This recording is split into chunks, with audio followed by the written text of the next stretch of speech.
Welcome back to School of Wok's channel. It is an absolute pleasure. Shelina Permalloo is here. I'm in the house. You're in the house. I'm very excited to be here, and it has been years in the making. I wanted to cook alongside you for such a long time. Well, I think we both wanted to cook with each other, so now's the chance. Absolutely. Now is the chance. I have to share my Mauritian heritage with you. Yeah, Mauritius. Let's talk about Mauritius, because I have a Mauritian uncle. Within the family, he's famous for going to parties. That sounds very Mauritian. But coming with Tupperware.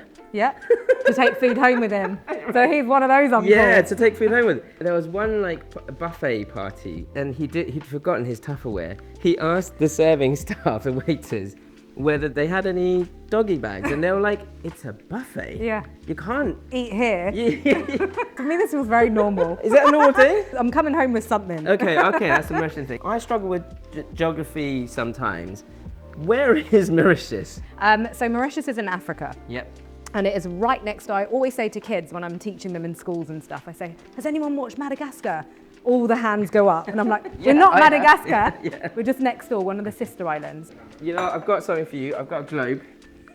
So some of the globes don't have it. We're on the same era. The younger generation haven't seen one of these. Well, this is a globe. So Uncle Jeremy and Auntie Shelina will teach you something today. That's Mauritius here. Can you see? See. So we are there, and all of this is the Indian Ocean, but obviously we're in Africa, so we're an island within Africa. What is it about Mauritian food? Like, because it seems like it's got almost like the best bits of lots of different places. It does, yeah. In your cuisine. So the people are what makes the food so interesting. So Mauritius is a really eclectic island, a real ethnic mix, religious mix. So we have Indian, French, Chinese, and African from the island. And then of those people, you have all the other subsects, which are the religious groups, the Catholics, the Buddhists, the Hindus, the Muslims, the Tamils. There's so much happening. Yeah, because like people are coming from all different directions to to Mauritius. Yeah. Like that food or that culture would kind of like, I don't know, like fuse over time. Exactly. And funnily enough, when I did MasterChef, this is 15 years ago, right? Everyone kept saying fusion is confusion. So when they kept saying chefs who were trying to do East meets West, and it was always like, well, what are you guys talking about? I couldn't understand. Right. Because a classic meal for us would be fried noodles, a curry, a French baguette, and an African sauce. Oh, and you'd have that in one meal? Yeah. So today we're going to take a Chinese-influenced recipe. So this is called Boulette Chou Chou. And as you can see with the way that I'm speaking Creole. Yeah. And Creole is Pidgin French. Boulette Chou Chou. Boulette Chou Chou. So Boulette means ball. Chou Chou means this, which is the chayote pear. Yeah, chayote. Awesome. And it's beautiful. If you can liken it to almost like a courgette after it's being cooked with a lot more density. And so like cassava is a big thing in many different cultures, and the tapioca starch, it gives you that like sort of jelly-like structure, doesn't it? So that's going to go in mixed together. Yeah. What do you need me to chop? So I'm going to need a few things chopped. So one of the things that we have here is our dried shrimp. Whoa, and what happens with, we love dried shrimp, and actually what it does is it adds that rich umami flavour that we need. We're a seafood island, so we get lots and lots of seafood. These have to be soaked in advance. And then once they're soaked, we then basically chop them really finely. Really fine, yeah. So Okay, I've got cool, here some dried shiitake. Okay, And this one, I'm only going to need maybe 2. Okay, cool. Finely diced. Yes. Dried shrimp, finely chopped. You've got some actual prawns here. You want everything finely chopped? Yes, please. So the traditional recipe has the mushrooms and the dried shrimp. Right. But I want to bulk it out a little by adding in some prawns. These juicy prawns are going to add just a little bit more fleshiness as well. You want those like minced up, yeah? Yes, please. Okay. It really actually reminds me of turnip cake. Actually, in dim sum. Yeah, and you steam that as well, don't you? Yeah, because we have dried shrimp and dried mushrooms in that, but we steam it in like one big cake as opposed to small individual balls. Yeah. So actually not dissimilar there. While you're doing that, I'm just grating the chou chou or the chayote, and as you can see, there's it's just flesh. All of that is flesh. And it's lovely, and it does smell like a pear. It's so unique. If you can't find chayote, you could probably use. You can use courgette. It's a perfect season for it. Or marrow, maybe marrow. Right, so finely chopped spring onion, everything's finely chopped, Okay. And actually, I think that's enough for me. Do you want both cloves of garlic? Go on. Right. So I'm going to salt it. Yep. And the reason for salting is I'm going to let that sit for a minute. Yep. And I want to take out the liquid. Yeah. Chair de l'eau. Chair Chair means to pull out. Chair. Delo. Delo.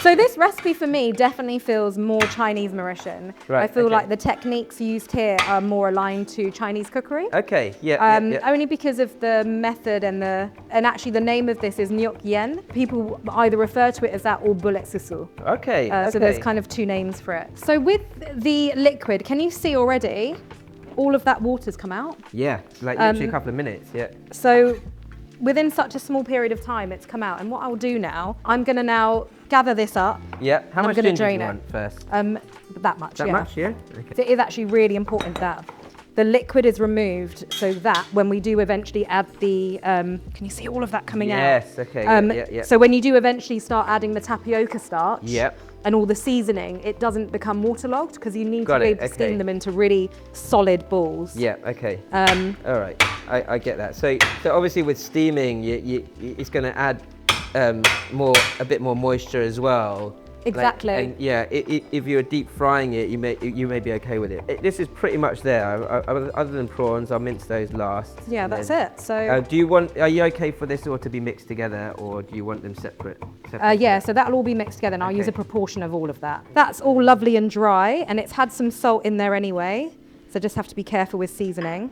So in here we've got the spring onion, garlic, ginger, dried shrimp, and the mushrooms. Yeah. And I'm going to go in with sort of 2 of those. Got it. Okay. This really is looking like turnip cake. Oh, really? Yeah. This is what I love about cooking. Yeah. There is something that's going to make you feel like home at some point in your journey, Yeah. even if you're not in the same town, city, country. Yeah, absolutely. Yeah, it's such a wonderful part of the food industry, isn't it? And that's what we wanted to do. Sort of getting you guest chefs involved in School of Wok was like, actually, like that was the whole point from day one. It was like I could have called it Jeremy Pang's Cookery School, but I didn't. Yeah, and the point was like we just love learning about all these different cuisines. Chinese New Year is a massive deal for us on the island. Oh, is it? And everyone makes, we make the steamed rice cake. You have all these other treats that are made. We have deep fried goodies galore. And I wonder, the reason why it's a big deal is because everyone, when they left their respective homes, there's something about wanting to stay close. It's a bit like me here in the UK. Yeah. I want to be so close to my culture. Sure. And I don't want to feel so far away from it. So actually the stuff I cook at home, everyone laughs, is probably more than what they cook at home at the moment. Right, yeah. Because I'm trying to be so traditional. Yeah, absolutely. But you were born here? I was born here. Yeah, similar to me, same as me. So you've you've grown up with the best of both worlds. Yeah, absolutely.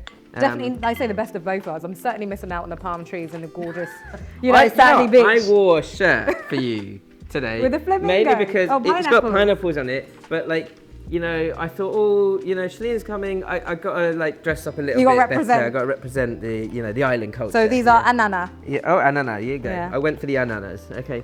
Right, we've got some MSG, and this is optional, but it does bring flavour to the game. Yep. A little bit of fish sauce. Yep. And remember, we've spent so much effort taking that liquid out that I don't want to now add too much liquid. Sure. You kind of accentuating the prawn flavour, but not overly. Yeah, exactly. Yep. Sesame oil. Yep. Toasted sesame oil, and then in here with some soy sauce, okay? Okay, yep. And then the minute we bring all of those in, we then have to bring in our cans, our tapioca. Cans. I like that. I like the... Cans. Yeah. And then you have to use your hands. I'm sorry, there's no other way. Yeah. And what we need to do is just bring this all together to the point that when I roll it into a ball, it stays. And at the moment, this feels a bit too wet. Okay. Yeah, can I feel that whilst it's too wet? Okay. You could get about a ball, but actually it won't get the right texture. So I do need more tapioca in there. Okay, fine. And that will help give that structure. So you'd rather do that by eye? I would too, yeah. Yeah, and I think this is all about time Yep. and understanding. You learn this over time, and you've got to feel what you're doing. I completely agree with you on that. Can you see now? It's holding it shaped better.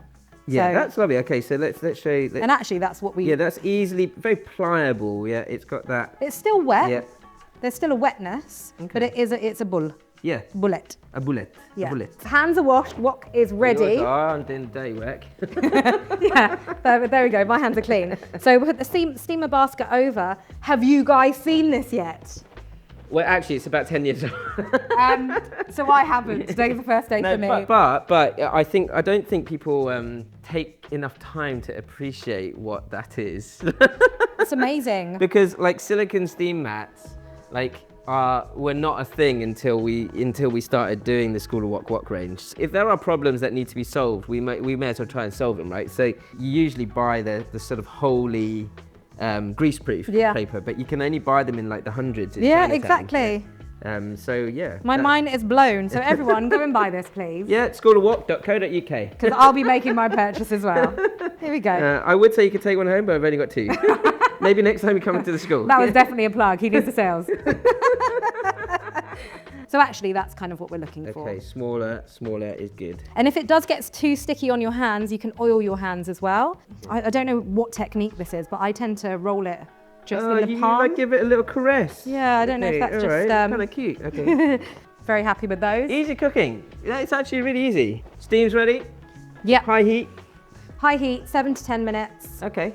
And we'll just let them steam. Basically, you just want that starch to cook through, don't you? Yeah, and you will know if it's cooked. Yeah. Because it will turn translucent. Okay, and I'm guessing that they'll be a little bit bouncy. Yeah, exactly. Yeah. So we can just leave them going, but we want them to go way past the 5-minute mark. Yeah, sure. And then Can check they in. overcook? They can't. Not really, massively. So in Mauritius, these are kept steaming. Yeah. What are you up to at the moment here? You know, what do you want to plug? What do you want to plug? Oh, my book. Tell me about the book. So my third book came out this year. It's called What to Cook When Everyone's Hungry. Oh, nice. Yeah. I'd use that. The thing is, problem is with me is I'm always hungry. So the history is I won MasterChef. I did my first 2 cookbooks. And what year was MasterChef? 2012. And I'm covering the grey hair. Jeez. I know. I'm a veteran of 15 years. I've been a professional chef for 15 years. Wow, okay. So I wrote my first 2 cookbooks, did TV, radio, got thrown into the industry. And then I was like, hold on, I need my restaurant. Let's not get distracted. Right. So I opened up my restaurant and I quickly gave birth to a baby at the same time as opening up my first restaurant and became a single mum. Yeah. All of that happened. You mad woman. Yeah. I actually went back into service about a week after giving birth. Oh my gosh. So my daughter was raised in the restaurant. Right. And for years, the restaurant was everything. And I actually sold it about 1.5 years, 2 years ago. Thank you. I always congratulate people when they resign, or like you know, and it's not a bad thing. It's just that moment in time has passed. Yeah. You know, it was called La Case Mama. It was Mauritian street food. It was everything that I wanted. But you know, being a single mum who works in food, it was relentless. Right. And so the third book is a mark of like a new type of cooking. Yeah. Which is the food I cook at home for my daughter and anyone else that's hungry, because people have keys to my house. And they just come in. Well, anyone? Mostly with a family and friends. But they're normally saying, are you cooking today? Say, like just a random fan of yours. Well, we've got the neighbours down the road that are now on in with it whenever I'm doing like my food. But yeah, so the whole point here is I think one of the biggest problems is that we're all time poor. Yes. We want to cook from scratch, but it's really difficult to do that. So by default, we lean on, okay, what's going to be easy tonight? Right, I'm going to get a packet sauce, I'm going to get some pasta and let's go. Right. And actually there are other ways of doing it, and that's all it was. It's I want to take my professional experience, the fact that I'm flavour based, all my food is fragrant, flavourful. If you see my page on Instagram, you just see colour. The School of Wok actually opened its doors in Covent Garden in 2012. I remember, because I remember meeting you in 2012. Yeah, exactly. My next book's not dissimilar. So like, we're writing, you know, Chop, Cook, Eat, which is basically like very much like the food that I like to cook for me and the kids. Perhaps it's something that you might even hand down to your daughter. Yeah, exactly. You know, for her to be able to take to her to use uni or whatever, you know, like it's a really lovely thing to do, I think, for yourself and for everyone else. How long have we done on this? Probably about 7.5 minutes. I was actually saying, it's beginning to smell pretty good. It's 13 minutes. Okay, hold on. Let's switch that off. Let's have a look first. Whoa. I love the colour of that. They're gorgeous, aren't they? They're kind of like glistening golden brown. Like it's just very, very appetizing. So they smell cooked to me. Whilst we were chatting, I just started adding all the rest of the ingredients to this chili sauce. So all we now need to do, because obviously we're just going to take it off the wok. Okay. So we'll pop it here. Yeah. And the only thing that we need to do is just garnish it. So we do garnish it with some spring onions. Okay. You can see it's got that sort of bounce to it here. I'm going to try it without the chili first, because... Oh, that is amazing, Shelina. Oh, look at my big smile. There's no other way to describe this other than like when you When you bite into this dumpling, it's so naturally flavorful, very Moorish. And that bounce is what I was talking The balance about. I made, it's the texture of it. Just wants to, it like makes you want to keep biting into it more. Does it taste like the turnip cake? Yes, flavour-wise it does, but texture-wise, it's closer to the glutinous rice in lotus leaf. Oh, You know? okay. I'm gonna get. With the mushrooms. I'm so happy that you're enjoying yourself. I- I was gonna try and You save should have some for made the more. people here. I saw you going for your third. I'm going for a third. I don't think the apple has fallen far from the tree. I am bringing my Tupperware. In fact, I've got my. The plastic bag arrived. We do not need Tupperware for this. There are not going to be any leftovers. No, I know there's not. Shelina, it is so good to have you on the channel. Thank you so much for giving us your time. If you haven't got Shelina's books already, go out and buy them. Yes, please. Honestly, it's been a pleasure, and I'm happy to share the love of Mauritian food on this channel, and obviously go and follow me on YouTube as well. Subscribe to Shelina's channel, subscribe to ours if you haven't already, and don't forget to comment. Tell us if you want to learn more from Shelina herself. Yeah, absolutely. It was a pleasure.